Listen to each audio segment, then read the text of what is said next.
ለዜጎች ስራ መፍጠሪያ ለአልሚዎች የገቢ ማስገኛ የሆኑት ኢንዱስትሪ ፓርኮች በጥሬው ወደ ውጪ ይላኩ የነበሩ ምርቶች ተቀነባብረውና ወደ ውጭ ተልከው ሀገሪቱ ማግኘት ያለባትን የውጭ ምንዛሬ እንድታገኝ ያስችላሉ። የሲዳማ ኢንዱስትሪ ፓርኮች ልማት ኮርፖሬሽንም በስሩ የሚገኙ ፓርኮች እየሰሩ ያሉትን ስራና ያሉባቸውን ጉድለቶች ለመሙላት በስትሪንግ ኮሚቴ አማካይነት አፈጻጸሙን ገምግሟል። ባለፉት 9 ወራት የይርጋለም የተቀናጀ አግሮ ኢንዱስትሪ ፓርክ በቀን 100 ቶን የአቮካዶ ምርት ስለሚያስፈልገው ለዚህ ደግሞ አምራች አርሶ አደሩ ጋር ስራዎች መሰራታቸውን የኢንዱስትሪ ፓርኩ የቦርድ ሰብሳቢ አራርሶ ገረመው ገልጸዋል። የተፈጠረ የስራ ዕድልም በዚህ ግምገማ መነሳቱን ተናግረዋል። በተለይ በቫሉ ቼን በኩል በአሁኑ ሰዓት 8 የሚጠጉ ስራ ላይ ያሉ ተቋማት አሉ። ለፓርኩ አጠቃላይ ትልቅ እድል ነው። እድሉ የተያያዘ ነው። አርሶ አደሮች ምርት ያቀርባሉ። ምርቱ በአግባቡ ወደ ፓርኩ መግባት አለበት።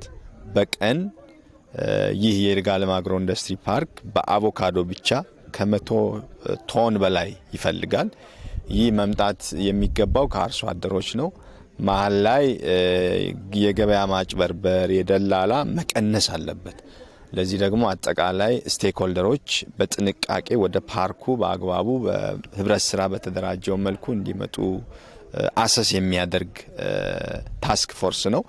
ያንን እናያለን። ሌላው በዚህ በ9 ወራት ውስጥ በፓርኩ ባሉ ተቋማት ምን ያክል ስራ ዕድል ተፈጠረ የሚለውም አንዱ የምዘናችን አካል ነው።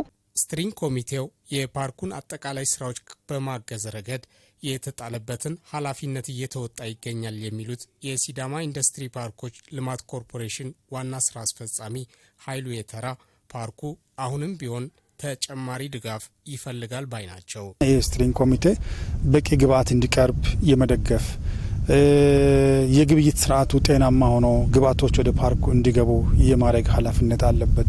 እንደዚሁም ደግሞ ጥራቱን የጠበቀ ምርት ወደ ፓርክ እንዲገባ የማድረግ ኃላፊነት አለበት።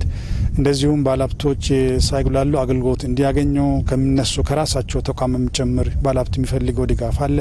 እነሱ በአግባቡ ድጋፍ አገልግሎቱን እያገኙ ነው የሚለው ነው። ሶስተኛው አራተኛ ባለሀብቶች የሚፈልጉት ብድር አለ። በአጠቃላይ ድጋፎቹ ጥሩ ናቸው። ውጤታማ የሆንባቸው የድጋፍ ሁኔታዎች አሉ። ይሁንና አሁን ባለንበት ሁኔታና ፓርኩ አሁን ደርሶ ባለበት ሁኔታ ተጨማሪ ድጋፎችን ይፈልጋል የሚለውን የበለጠ አስምረን ነው ዛሬ ያወራ ነው። ኢንዱስትሪ ፓርኮችን ለማስተዋወቅ የሚሰሩ ስራዎች ውጤት ማምጣታቸውን የሚገልጹት አቶ ኃይሉ በዚህም የአዳዲስ አልሚ ባለሀብቶች ጥያቄ እየመጣ መሆኑን ተናግረዋል። የፕሮሞሽን ስራችን በሚመለከት ይሄ እድል መጠቀም አለባቸው ባለሀብቱ ብለን እናስታውቃለን። ፓርክ ውስጥ ሙሉ ነገር አለ። ውሃ አለን፣ መብራት አለን፣ ኢንፍራስትራክቸር የተሟላ ነው። የለማ መሬት አለን፣ የካፌ አገልግሎት አለን፣ ፋየር ትራክ አለን። አገልግሎት የሚሰጠው አንድ ማዕከል ላይ አገልግሎት የሚሰጠው ባንክ አለ፣ ከስተም አለ፣ ሌላም የስልጠና ማዕከላት አሉ፣ ካፌ ሬስቶራንቶች አሉን። እነዚህ ለባለሀብቱ ምቹ ናቸው። ስለዚህ ይህን ምቹ እድል ተጠቅማችሁ አልሙ የሚለውን ነገር በዌብሳይታችን በሶሻል ሚዲያ እንደዚሁም ደግሞ በተለያዩ ቋንቋዎች ቪዲዮ በመስራት በአማርኛ በእንግሊዝኛ ቪዲዮችን አሰርተን ለቀናል። በዚህም ደግሞ ጥሩ ውጤት እየመጣ ነው ያለው። የኢትዮጵያ ልማት ባንክ ኢንዱስትሪ ፓርክ ውስጥ የሚያመርቱ ባለሀብቶችን በመደገፍ ረገድ ሚናውን እየተወጣ ነው ያሉት በልማት ባንክ ሐዋሳ ዲስትሪክት ስራ አስኪያጅ ተሾመ ጌታነህ በይርጋለም የተቀናጀ አግሮ ኢንዱስትሪ ፓርክ አምራች ባለሀብቶችም እድሉን መጠቀማቸውን ገልጸዋል። ባሳለፍነው በ9 ወር በይርጋለም አግሮ ኢንዱስትሪ ፓርክ ውስጥ 3 ፕሮጀክቶችን አስመርቀናል ወይም ደግሞ ወደ ስራ ገብተዋል ማለት ነው። 1 የማር፣ 2 የቡና፣ 3ኛው ደግሞ የአቮካዶ ፕሮሰሲንግ የሚባሉ በግምታቸው ምናልባት ከ150 ሚሊዮን በላይ የሚሆኑ ፕሮጀክቶችን ለዚህ ፓርክ አበርክቶት አድርገናል። ለነዚህ ፕሮጀክቶች እንግዲህ ከቴክኒካል ሰፖርት እስከ ፋይናንሻል ሰፖርት አድርገን እነኚህ ፕሮጀክቶች እውን ሆነዋል። እነኚህ ፕሮጀክቶች እውን ሲሆኑ ቡናውና አቮካዶ ምናልባት ማሩም ጭምር ወደ ውጭ ኤክስፖርት የሚያደርጉ ናቸው። በተባበሩት መንግስታት ኢንዱስትሪ ልማት ድርጅት ውስጥ የኢንዱስትሪ ፓርክ አስተባባሪው ዋጅራ ኩማ ድርጅታቸው ከኢንዱስትሪ ፓርኩ ምስረታ ጀምሮ የፋይናንስና የእውቀት ድጋፍ ሲያደርግ መቆየቱን አስታውሰው በቀጣይም በሀገሪቱ እድገት ድርሻቸውን እንደሚወጡ ተናግረዋል። አሁን እንግዲህ እኛ በግብርና ነው የምንታወቀው። ግብርናን ነው ሲንሰራ የኖር ነውና የግብርና ልምድ ነው ያለ ነው። ወደ ኢንዱስትሪ ሲመጣ አንደኛ ኢንዱስትሪ እውቀት ይፈልጋል፣ ቴክኖሎጂ ይፈልጋል፣ ገበያ ይፈልጋል። ወደዚህ ሊመጡ ያኮበኮቡ የውጭ ባለሀብቶች ብዙ አሉ። የሀገር ውስጥ ባለሀብትም ብዙ ፍላጎት እያሳየ ነው።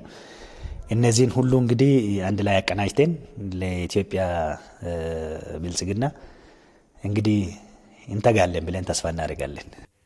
ሲዳማ ኢንዱስትሪ ፓርኮች ኮርፖሬሽን በቀጣይ ለ40 ሺህ አርሶ አደሮች ከግብርና ምርቶች አመራረት ጋር ተያይዞ ግንዛቤ የሚያስጨብጥ ስልጠና ለመስጠት አቅዷል።